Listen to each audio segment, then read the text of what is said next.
এই, তুমি আমাকে না বলে কোথায় গেছিলে? বলো, বলো এখানে কোথায় গেছিলে? তুমি জানো না আমি তোমার জন্য অপেক্ষা করে বসে আছি?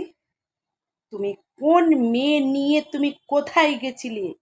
আজকে তোমাকে বলতে হবে আমাকে, তুমি কোথায় গেছিলে।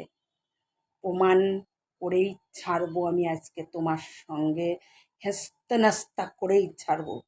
কোথায় গেছিলে আগে বলো, কোথায় গেছিলে? তুমি আমাকে চড় মারলে, চড় মারলে তুমি আমাকে, আমাকে মারলে। হুম, প্রমাণ করার ভয়ে তুমি আমাকে চড় মারলে। একটা কাপুরুষ, একটা কাপুরুষ একটা মেয়ের গায়ে হাত দিতে তোমাদের